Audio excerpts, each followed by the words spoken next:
About 3 years ago, I found myself working at a large factory that employed a mix of permanent staff and temporary workers. The company had contracts with 5 different temp agencies, so the workforce was in constant flux. One day, a group of new people would show up, and the next week, half of them would be gone without any explanation. To be honest, the place felt more like a revolving door than a work environment. With so many different faces, it was hard to connect with anyone or even get to know them. And that's exactly what made it so difficult when something started happening. A problem that, at the time, felt both petty and infuriating. Someone started stealing my lunches. I worked long, grueling shifts, 12 hours a day. The kind of shifts that leave you physically drained and mentally exhausted by the end of the day. Lunch breaks were my only chance to catch my breath, to eat something decent, and recharge for the rest of the day. So, when my lunch started disappearing, it didn't feel like a small inconvenience. It felt like an assault. I'd pack up a nice meal in the morning, something I'd spent time and effort preparing, and would look forward to enjoying it at break time. But every time I opened the fridge, it was gone. Completely gone. At first I thought maybe I'd made a mistake. Perhaps I had forgotten my lunch at home, or misplaced it in the fridge. But the second day when it happened again, I realized this wasn't a mistake. Somebody was deliberately taking my food. I didn't know who, but I knew it wasn't a coincidence. The frustration started to set in. I tried talking to the people around me, but no one seemed to know anything. Nobody saw anything suspicious. And even if they did, no one seemed to care enough to take it seriously. There was this sense of apathy that permeated the place. Like whatever happened, happened, and nobody was going to stick their neck out to solve it. It was the perfect environment for a thief to thrive, and in that moment, I became the victim. Day after day, I went through the same routine. I would pack my lunch with care, making sure it was something satisfying, something to look forward to after a long morning's work. But it never lasted. By the time I went to retrieve it from the fridge, it was always gone. The feeling of disappointment that washed over me each time I opened the fridge door was like a punch to the gut. It wasn't just about the food. It was about the feeling of being powerless. I was working hard for this meal. I had earned it. Yet, someone was taking it without a second thought, without any repercussions. I was left to starve, feeling more and more invisible every day. The worst part wasn't just the theft, though. It was the fact that nobody cared. Every time I brought it up, people would shrug it off. It was as if I was making a big deal out of nothing. "It's just lunch," they'd say. "Why don't you just get something from the vending machine?" But the thing is, it wasn't just about lunch. It was the principle of the thing. How could people be so indifferent? I felt like I was being laughed at behind my back. I was being made a fool of, and worse, I couldn't do anything about it. By the third day, the frustration began to build into something deeper. I started to get angry, not just at the thief, but at everyone around me who didn't care enough to do anything about it. I wanted justice. I wanted to feel like I mattered, like someone would step up and say, "This isn't right. We'll find out who's doing this and put a stop to it." But that didn't happen. The more I thought about it, the more I realized I was alone in this. And the more I realized that, the angrier I became. I started to feel like I was being taken advantage of, that I was being disrespected, and that no one cared about what I was going through. It was around this time that I started considering revenge. I wasn't proud of it, but I also knew I couldn't just let this go on. This wasn't just some petty prank, it was a pattern. Someone was targeting me, and it was starting to feel personal. I thought about how I could make them regret it. I couldn't just let it slide, but I also didn't want to confront the thief directly. There had to be a way to teach them a lesson without causing too much drama. That's when I had an idea. It wasn't just any idea, it was the perfect plan. The kind of plan that would make sure they would never steal from me again. It was also a bit crazy, but at that point, I was done being the victim. I wasn't going to just stand by anymore, so I set my mind to it. I was going to give them a taste of their own medicine, but I was going to do it in a way they'd never forget. I started planning. Now, I'm not an expert in cooking or anything like that, but I do know a thing or two about food. One of my favorite meals to make is steak fajitas. There's something satisfying about marinating the steak just right, grilling it to perfection, and then assembling everything into a fresh, vibrant dish. It's a simple meal, but it's one that makes me feel like I've really put in some effort. And that's when the idea hit me. I was going to make the perfect fajitas, but I wasn't going to stop at just the steak and veggies. No, I was going to add something extra, something that would make this meal unforgettable. I had heard about the Carolina Reaper pepper before. It's one of the hottest peppers in the world, with a heat that can literally bring people to tears. I wasn't sure if the thief had any experience with spicy food, but I figured it didn't matter. If they were going to steal my lunch, they were going to face the consequences. I started researching how to incorporate the Reaper into a dish. I didn't want to just throw it in haphazardly. No, I wanted to make it subtle but powerful. The Reaper had to be the hidden punch of the meal, something that would sneak up on them and hit them like a ton of bricks. So, I spent hours that night preparing the perfect lunch. I made the fajitas just the way I always do, seasoning the steak with just the right amount of spice and grilling it until it was tender and juicy. But the real trick was in the pico de gallo. I carefully minced the Carolina Reaper peppers into the salsa, making sure that the heat would be evenly distributed throughout. I didn't want to make it obvious, but I wanted it to be powerful enough that whoever ate it would feel it. I spent a lot of time on that lunch, more than I'd ever spent on any other meal.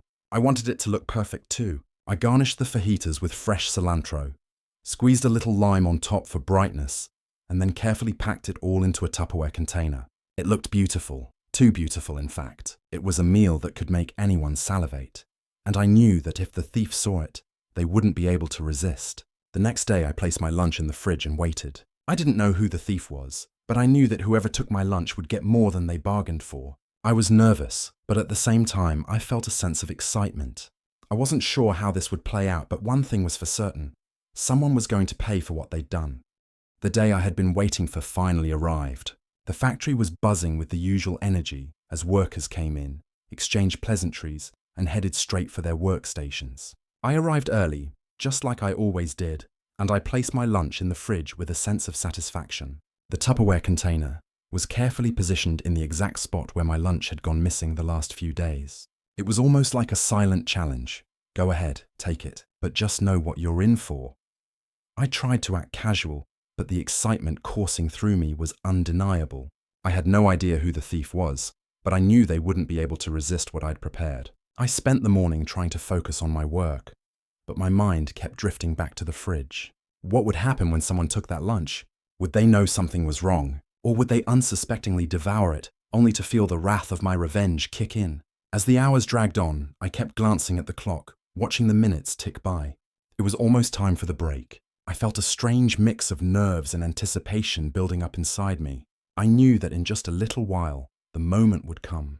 The moment when someone would take what was mine, and I would finally get the justice I craved. I had no idea how far things would go, but I was ready to find out. At about 9:30 a.m., the factory workers started filing into the break room for their lunch. I was among the first to get there, as usual.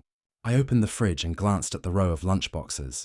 Most of them were nothing special. Sandwiches, snacks, leftovers. But there, right in the middle of the shelf, was my beautiful Tupperware container, nestled just where I'd left it. I took a deep breath and looked around the break room. There were a few regulars in there, chatting and eating, but no one seemed to notice anything out of the ordinary. My heart began to race, and I felt a sense of satisfaction just seeing my lunch where I'd placed it. But soon, the inevitable happened. One of the temp workers, a woman I hadn't seen much of before, walked into the room and went straight for the fridge. She was a quiet one, always kept to herself, rarely made eye contact. But when she reached into the fridge and grabbed my lunch, I knew exactly what was happening. I froze, watching as she pulled out the Tupperware container, her fingers brushing against the clear lid. She didn't hesitate. She didn't look confused or uncertain. No, she just took it, as if it was her right, like she'd done it 100 times before. My blood ran cold. I knew she was the one, the lunchbox bandit. She had to be. Without a word, she placed the container on the table and started to open it. I could see the steam rising from the fajitas, the sizzling heat still fresh from the morning prep. The scent of grilled steak and cilantro filled the room. She smiled a little, clearly excited by what she was about to eat. I fought every instinct in my body to not stand up and stop her. But I didn't. I stayed seated. This was my moment, my plan in motion. She took the first bite, chewing slowly as she savored the flavors. I could hear the crunch of the fajitas, the fresh vegetables mixing with the juicy steak. For a brief second, I felt a pang of guilt. It seemed almost too cruel to do this to someone. But then I remembered all those days when I had been the one staring at an empty fridge. No lunch, no way to nourish myself. The frustration, the helplessness, the anger. I couldn't back down now. I had to follow through. A minute passed, then two. I could see her still eating, but something was off. Her face was becoming slightly flushed, her eyes blinking rapidly. I watched closely as her breathing started to quicken. as if she was struggling to catch her breath. I knew exactly what was happening. The Reaper was kicking in. The heat was building, surging through her body, overwhelming her system. The sneaky little bite I had planned was working. At first, she didn't show any signs of panic, just a little discomfort. But then, her hand shot to her throat. I saw her choke a little, as if she was trying to get something out. Her face turned pale, and her eyes widened in alarm. That's when I heard the first hint of panic in her voice. I can't breathe. My heart skipped a beat. My stomach dropped. For a split second, I froze, unsure if I had taken things too far. The last thing I wanted was for anyone to get seriously hurt. But as I looked around the room, I saw her staggering, trying to get up from the table. Her hands were clutching her chest now, her breath shallow and ragged. "Call 911, someone shouted, their voice filled with panic. The break room erupted into chaos as the woman collapsed to the floor, gasping for air. Several people rushed to her side, and I could hear the frantic sound of footsteps as one of the supervisors dialed emergency services. Meanwhile, I stood there frozen. My heart was racing, my mind spinning. Did I just kill her? I felt an overwhelming sense of guilt wash over me, but it was quickly replaced by something else, an uneasy feeling that I had done something irreversible. People were crowding around her now, desperately trying to help her. I could hear them asking if she had asthma, if she had any allergies. She had clearly been hit by the full brunt of the Carolina Reaper's heat, and it was too much for her body to handle. One of the workers, a big guy who I knew was a safety officer, looked up at me, his eyes narrowing. He must have seen the unease on my face. "Did you—" he began, his voice thick with suspicion. But before he could finish his sentence, the ambulance arrived. The paramedics rushed in, swiftly administering treatment to the woman, putting an oxygen mask over her face. I could see her chest rising and falling rapidly, but at least she was alive. I stood there, still in shock as the paramedics worked. I didn't know what to do, so I just stayed back. The supervisors were talking with the paramedics, exchanging what little information they could. One of the nurses asked a few questions about her medical history, and I overheard someone mention asthma. That must have been the reason the heat hit her so hard. The Reaper's heat had triggered an asthma attack, making it almost impossible for her to breathe. As I stood there, I couldn't shake the feeling that I had crossed a line. I had wanted revenge, wanted justice for my stolen lunches. But was this too much? What if I had caused something irreversible? What if she had been seriously hurt? What if I had gone too far? I couldn't bring myself to tell anyone what I'd done. And to my surprise, no one seemed to put it together. Maybe it was because of the chaos, or maybe no one cared enough to question it. The lunchbox bandit, as I now realized she was taken away in the ambulance, and within the hour, the break room had returned to its usual hum. The incident was written off, brushed aside. But inside, I knew I'd made my mark. I had won. But at what cost? The ambulance lights disappeared down the street, and for a few hours, the factory felt off, like something had been torn out of its center, and I was left with a hollow victory that felt nothing like I imagined. In the bright fluorescent calm after the chaos, I wandered through the day in a fog, replaying the moment on the break room floor again and again, trying to convince myself that what happened was deserved, that this was justice served for being treated like a joke, for the small cruel thing of having my lunch taken every day until I had nothing left but a plan. But the truth was messier. Sitting at my bench, the machines hissed and stamped out the same dull rhythm. But inside my chest, there was a different tempo. Guilt, adrenaline, relief, and a low, nagging fear that somewhere between those breaths I'd crossed a line I couldn't uncross. I had wanted to make a point, to make someone stop treating people's things like garbage. But as the paramedics' faces kept flicking through my mind, tight, professional, exhausted, I wondered if the point had to include someone nearly losing their life. That night, I barely slept. Every time I closed my eyes, I saw her face, the way she'd gone from pleasure to pain in half a bite, the way the break room erupted, the way people's priorities snapped into focus when someone's health was on the line. It made me think about how quickly we ignore small injustices until they become big ones, and how thin the thread is between a prank and a disaster when you introduce something powerful into someone else's body without consent. Over the next week, the factory hummed back to routine and the stolen lunches stopped. No one touched my food again, but the silence that replaced the theft felt hollow. People glanced around at the break room now with new caution, whispering about that incident, and managers made vague announcements about not bringing anything hazardous and to report medical problems immediately. It was as though the company wanted the story buried under policy changes rather than have anyone ask uncomfortable questions. I learned the woman had been treated and released, that she had an asthma diagnosis no one had known about, and that she recovered. I told myself that fact was enough to stave off the worst of my anxiety, and for a little while that rationalization worked. I repeated to myself that she was okay, that I hadn't meant real harm, that this had been a lesson in dignity for a thief. But rationalizations have a smell to them, the same way fear does, and eventually the smell reached me. I tried to read that post-incident silence the way a strategist reads a battlefield. I had eliminated the problem. The theft stopped. Others seemed to respect my territory, but at what cost to myself? The small victories tasted stale, and I found myself replaying other moments I'd crossed lines without realizing it, and how each one had shaped who I was. It forced me into a moment of moral bookkeeping. Successes balanced against the ways my actions escalated violence instead of resolving it peacefully. And I felt the hard, unavoidable truth that revenge had given me control for a moment, but had cost me something subtler. My sense of being the kind of person who resolved conflict without endangering someone. People noticed a change in me.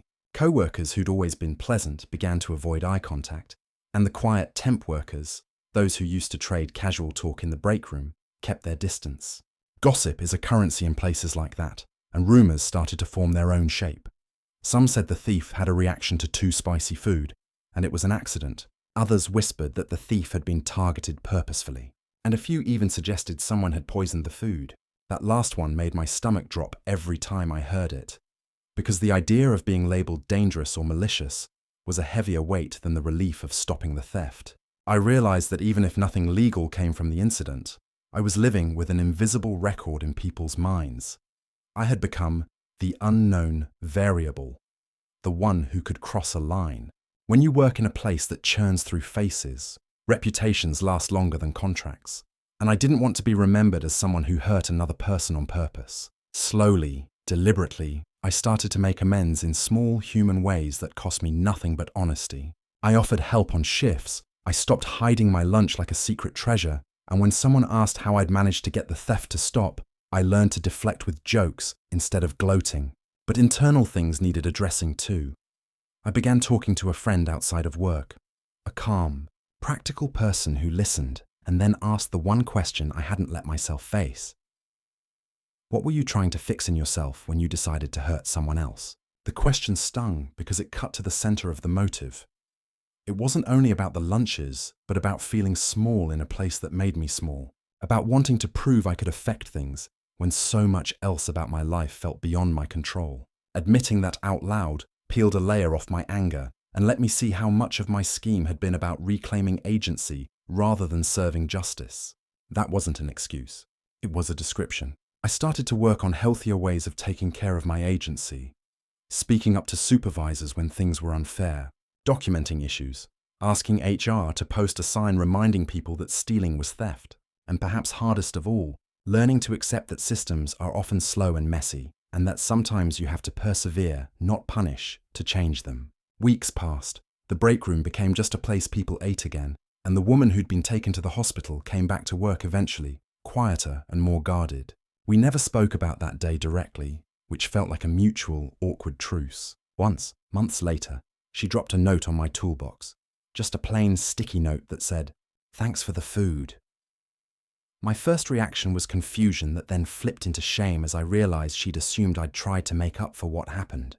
I kept the note because it was both a reminder and a rebuke, an inscription that the world keeps moving even after a misstep and that small gestures matter. Legally, nothing happened. There were no charges because no one could prove deliberate intent to harm, and the company's HR did nothing beyond the usual memo about safe food practices. Emotionally, though, I carried the incident like a scar. It healed but left a mark you could see if you looked close enough. Over time, the edges of my resentment rounded off. I found new ways to be assertive without being cruel, and I learned the value of escalation that seeks solution instead of punishment, like talking to supervisors, starting small workplace conversations about respect, and, when necessary, changing my routine to avoid chronic stressors. The most important lesson I walked away with was simple and brutal. Revenge is a shortcut that looks clean in the moment, but can leave you in the long run with more questions than answers. If you want to fix being powerless, the fix that lasts is the slow, Awkward work of building boundaries and systems that prevent harm, not the sudden, dramatic act that makes headlines in a break room for 15 minutes and then leaves you alone with the consequences. I'm not proud of what I did, and I won't pretend the outcome was unambiguously right, but I will say this: the incident forced me to grow. It taught me to recognize the hunger for control and to channel it into actions that don't endanger others. If you've ever felt the sharp urge to even the scales, remember that the scales you tip in anger often wobble in ways you didn't plan for, and sometimes the real victory is learning to step away from the edge and find a better way to be heard.